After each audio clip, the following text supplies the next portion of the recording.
Hi friends, ఇక్కడ చూడండి. ఈరోజు ఎక్స్ప్లెయిన్ చేయబోయేది మ్, Srinivasa Ramanujan. Okay, is a great Indian mathematician. ఈరోజు డిసెంబర్ 22.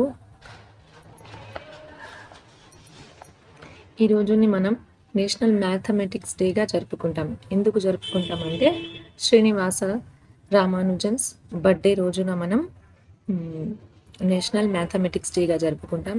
ఎందుకంటే ఈ రామానుజం చేసిన సేవల కొరకు అతని గుర్తుగా మనం అతని బర్త్డే రోజున మ్యాథ్స్ డే అనేది జరుపుకుంటాం.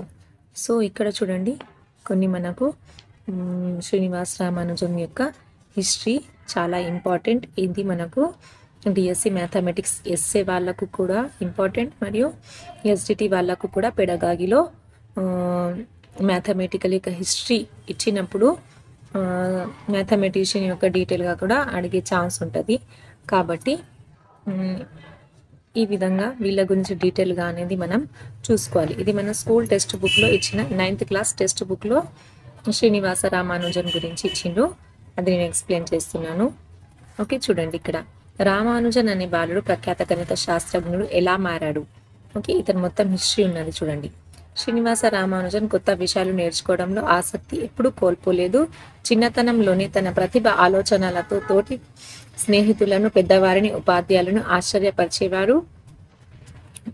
ఒకరోజు తరగతిలో ఉపాధ్యాయుడు అంకగణితంలో 3 అరటి పండ్లను ముగ్గురికి పంచితే ప్రతి ఒక్కరికి ఒక్కొక్క అరటి పండు వస్తుందని చెప్పిన తర్వాత భాగాహార నియమాన్ని చెప్పాడు.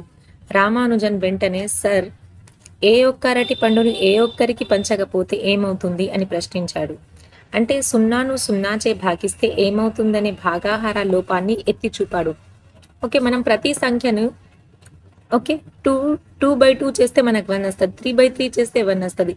అదే రామానుజన్కి వచ్చిన డౌట్ ఏంటంటే 0/0 చేస్తే మళ్ళీ 1 వస్తుందా అని అతని యొక్క క్వశ్చన్ అనేది ఎత్తి చూపాడు. అంటే 0ను 0చే భాగిస్తే ఏమవుతుందనే భాగాహార లోపాన్ని ఎత్తి చూపాడు. రామానుజన్ తన గణిత ప్రతిభతో ఎంతో మంది స్నేహితులను సంపాదించాడు. ఒకసారి తను పై తరగతి విద్యార్థులకు ఒక సమస్య √x + y = 7 మరియు x + √y = 11 అయితే x, y విలువలు ఎంత అవుతాయని అడిగితే వెంటనే x = 9 మరియు y = 4 అని సమాధానం ఇచ్చి అతడిని ఆశ్చర్యపరిచితుల్ని చేసి మంచి స్నేహితుడయ్యాడు. ఓకే, ఇది కూడా ఇంపార్టెంట్.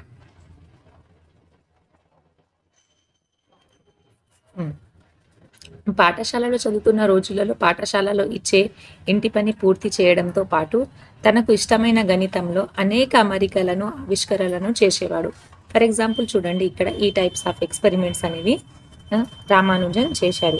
శ్రీనివాస రామానుజన్ అయ్యంగార్ భారతీయులు ఎన్నదగిన ఒక గణిత మేధావి. ఇతడు డిసెంబర్ 22, 1887 సంవత్సరంలో తమిళనాడు రాష్ట్రంలో ఈరోడ్లో ఒక పెద్ద కుటుంబంలో జన్మించారు. బాల మేధావి అయిన శ్రీనివాస రామానుజన్ తన 13వ ఏటాలోనే త్రికోణమితిని ఔపోసన పట్టాడు. తన 15వ ఏటా తన సహచరులు, స్నేహితులు జార్జి కార్ రాసిన శుద్ధ అనువర్తన గణిత శాస్త్ర గ్రంథం ఇస్తే దానిలో అనేక సిద్ధాంతాలకు విశ్లేషణాత్మకంగా, సూక్ష్మంగా వివరణ రాశాడు. తన ఆలోచనలను, ఫలితాలను చిత్తు ప్రతులపైన రాసేవాడు. ఇటువంటి చిత్తు ప్రతులే తర్వాత కాలంలో రామానుజన్ ప్రతిభను గుర్తించి ఫ్రెడ్ నోట్బుక్స్ ప్రాముఖ్యత చెందాయి. తన సాంప్రదాయకమైన పట్టా లేకున్నా మద్రాస్ విశ్వవిద్యాలయం ఇతని ప్రతిభను గుర్తించి 1913 సంవత్సరంలో నెలకు ₹75 ఉపకార వేతనాన్ని మంజూరు చేసింది. మరింత ఉత్సాహంతో రామానుజన్ సుమారు 120 సిద్ధాంతాలను, అనేక సూత్రాలను ప్రఖ్యాత గణిత శాస్త్రజ్ఞుడైన G.H. హార్డీ కేంబ్రిడ్జ్ విశ్వవిద్యాలయం లండన్కు పంపించారు. వీటిని అధ్యయనం చేసి వీటి ప్రాముఖ్యతను గురించి రామానుజాన్ని లండన్కి ఆహ్వానించారు. ఇంగ్లాండ్లో హార్డీతో కలిసి రామానుజన్ అనేక సిద్ధాంతాలకు, ముఖ్యంగా సంఖ్యా వ్యవస్థలో సర్పిల పద్ధతి, బీజగణిత, అసమీకరణాలను, దీర్ఘవృత్తాలు, ప్రమేయాలు వంటివి అనేకం రాశారు. ఇతని 1980 సంవత్సరంలో ఫెలో ఆఫ్ రాయల్ సొసైటీగా బ్రిటిష్ ప్రభుత్వం గుర్తించింది. ఓకే, చాలా ఇంపార్టెంట్.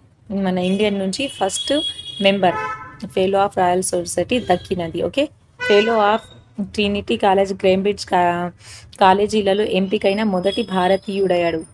తను జబ్బు పడిన కాలంలోనే సంఖ్యల గురించి గణిత ఆలోచనల నుండి దూరం కాలేదు. ఒకనాడు తనను పరామర్శించడానికి వచ్చిన హార్డీ కారు నంబర్ 1729ను గుర్తించి దీని అసాధారణ సంఖ్యలుగా తెలిపారు.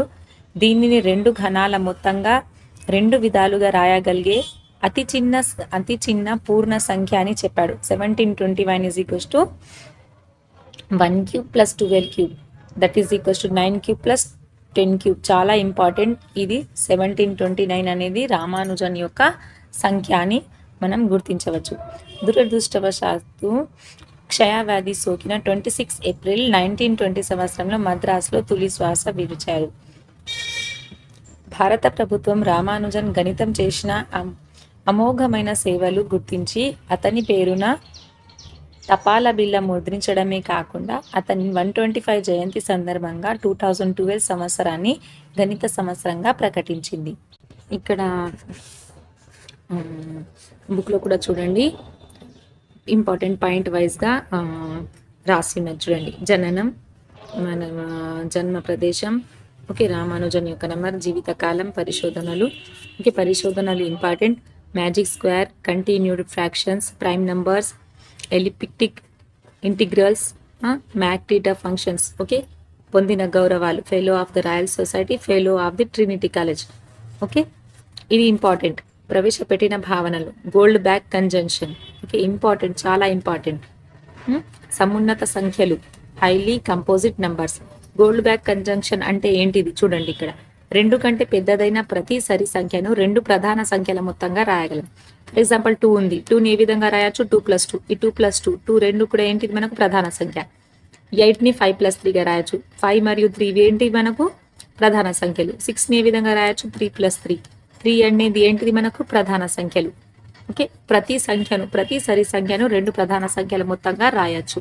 సమున్నత సంఖ్యలు, ఏ సంఖ్యకు అంతకు ముందున్న సంఖ్యలకున్న కారణాంకాలు కంటే ఎక్కువ కారణాంకాలు ఉంటాయి, వాటిని సమున్నత సంఖ్యలు అంటారు. చాలా ఇంపార్టెంట్. ఓకే, 2, 6కు ఎక్కువ కారణాంకాలు ఉంటాయి కనుక 6 అనేది సమున్నత సంఖ్య అవుతుంది. ఓకే, చూడండి. గణితానికి రామానుజన్ చేసిన సేవలు, మ్యాక్టీటా ఫంక్షన్స్, సంఖ్యావాదానికి చెందినది, 2తో ప్రారంభించిన వరుస ప్రధాన సంఖ్యల లబ్ధాలు రాస్తూ 1/4, ఇది కూడా చాలా ఇంపార్టెంట్. ఓకే, ఇక్కడ చూసుకోండి. రామానుజన్ పై విలువను సుమారుగా క్రింది పద్ధతిలో సూచించారు. ఓకే, ఇక్కడితో మనకు సింప్సన్ గ్రంథ రచయిత కార్. ఓకే, దీంతో డీటెయిల్గా ఉన్నది.